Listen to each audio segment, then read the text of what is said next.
Magandang araw mga kaibigan.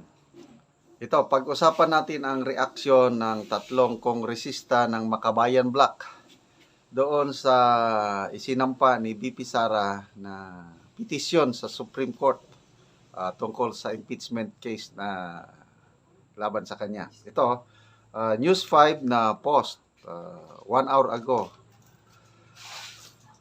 Mariing kinundina ng Makabayan Bloc ang anilay tangka ni Vice President Sara Duterte na hadlangan ang impeachment trial sa pamamagitan ng paggiling ng temporary restraining order mula sa Korte Suprema. Ito ay kasunod ng paghahain ni Vice President Duterte ng petition for certiorari and prohibition sa Korte Suprema upang questionin ang bisa ng impeachment process na sinimulan ng Kamara. Okay? So ito, may kanilang pahayag itong tatlong kongresista ng Makabayan Bloc. Unahin natin si Representative Franz Castro ng ACT Party List. Sabi niya, the Vice President's move to halt the impeachment trial through the Supreme Court is a clear indication of her refusal to face the charges against her at the appropriate venue. The appropriate venue is the impeachment court, not the Supreme Court. Ito naman ang pahayag ni Representative Arlene Brosas ng Gabriela. Whatever happened to her earlier statement welcoming the impeachment and preparing her defense team, it is evident now that she is backtracking on her words. Hindi lang ito tungkol sa kanyang pagtanggi sa accountability, kundi pati sa kanyang mga salita. Kaya ito naman ang pahayag ni Representative Raul Manuel. The proper venue for raising objections and addressing concerns is within the impeachment court. It is disappointing to see the Vice President attempting to hinder the process instead of embracing it as an opportunity to defend herself as she claimed she was ready to do. Okay. So, magbasa tayo sa mga comments. Lance Kurt Zimmerman Duterte. Sabi niya, mga bobong NPA ito. Di naman hinaharang ang impeachment. Kundi, yung pagsasampa nyo ng 4 na beses, labag yun sa konstitusyon. Isang tao gusto nyo ipa-impeach sa parehas na taon. Okay. So, Leoben Dries, sabi niya, sa Supreme Court kayo magreklamo, mga makabayan kuno. Nikay Zol MacLean, nalusutan kasi ng NPA, ABB, convicted criminal at mga kawatan ang Tongres. Kaya kung mag-cry, foul. Alam namin na mortal kalaban nyo, mga antay sa inyo. Pagod na kami sa mga NPA. Ting Zaid, VP Sara is a lawyer. She knows the law. While these three, well, abogado ba yung tatlo? Wala nga.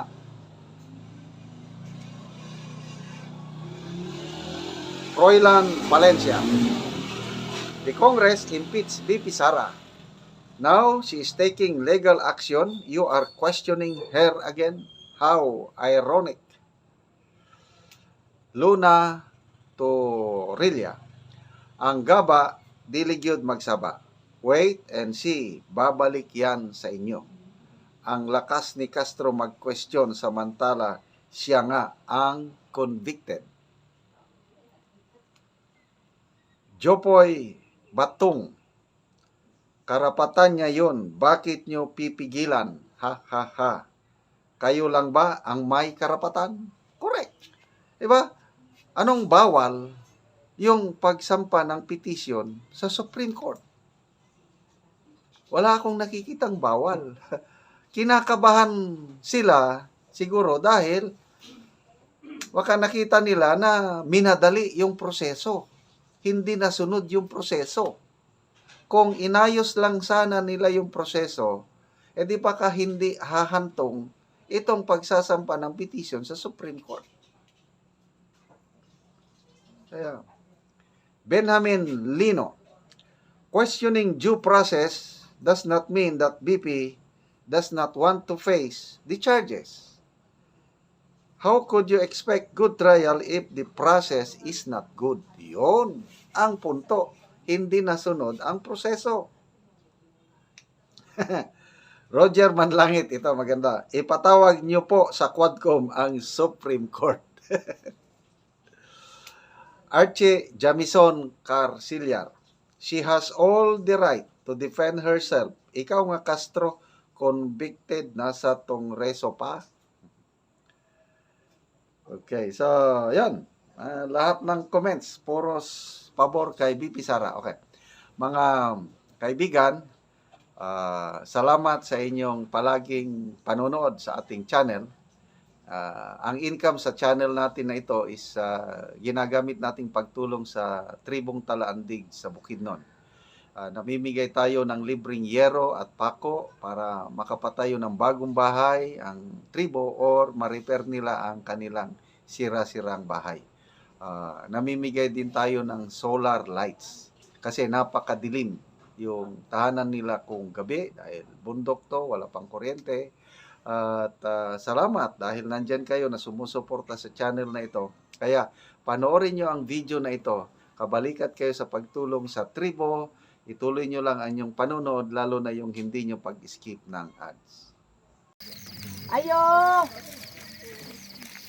Ayo! May napaw, gabi eh. May gabi eh. Doon sa man mo diya. Doon sa man mo diya. Pagkaon ng mga bata. Kapagkaon ng mga bata, nangit-ngit man. Wala lagi suga. Wala mo'y suga. Oo, wala suga. Luoy man kaayo. Nagkaon sila na may suga. Oo, nami yatag sa inyo nga solar. Ay, dagang salamat sa Ginoo sa nagatanaw nga nag YouTube. Dagang salamat. Sige, ipasiga. Diya. Pasiga. Asa man ipasiga. Kana. Diri. Oo. Hayag na kaayo. Dagang salamat gyud. Sa nagatanaw sa YouTube sa Ginoo. Dagang salamat. Oo. Lagi. Natanaw mi sa YouTube na wala gyud mi suga. Ang mga bata nagkaon nga nag-lighter. Lighter Wala lang. lagi suga, lighter lang. Looy manggid kaayo sila ba? Wala Wala sudan pa gyud sila nga Ano nga nagakaon? alang looy kayo mga bata mo. Oo, rini, para nga mapasigahan sila. Looy kaayo, gakaon ng mga bata, gakaonin tao ng mga bata nga walay sudan. So kamo Gabi, apos ka. Sus, looy gyud mo kaayo ba walay sudan ninyo? Unsa ba nimong ikasulti nga kuan? Naana mo suga, natagaan na mo nga Yat lang pagi nga gakaon nimong mga bata walay suga surisod kayo. Unsa man imong maistorya? Nagpasalamat gid ko sa Ginoo sa YouTube nga natanaw mi nga wala gid mi suga. Oo. Nga nagpasalamat ko sa Ginoo. Oo. Ano nga wala ba So, mo na sila. Ang luoy gyud kayo ang iyang mga bata gagkaon nga wala sila suga. So karon naanay solar nga nahatag sa ilaha. Wala pa gid nila sudan. Mo na ilang pagkaon sa mga bata. Unsay imong maistorya be? Oh, unsay imong maistorya? Salamat! Oo, nga tagaan na mag solar. Makakita. Salamat sa Ginoo! Unsay imong maistorya dong? Salamat sa Ginoo! Naatagan mo iksuran. Salamat sa Ginoo tagaan og solar. O mo na ni siya mga gagmay pa man day ang imong anak. Gagmay pa ni tanan. Sungit-ngit gyud mo kaayo. Oo. Oo. Mo na gid ni ilang kahimtang in town ang ilang balay. Oh, mo na ni sila luoy kaayo. So ang inong plato kanara sa tulo ra ka buok. Tulor ka buok. So unsa man ninyo pagkaon magpuli-puli? Puli-puli. Ay, gipunan na lang pagkaon ng mga bata. Oh. Oo. So, luoy yun kayo. Ang inyong kayamtang. Sumoro to. Maura. Oo, sige, may gabi eh. Gabi isa. Oo.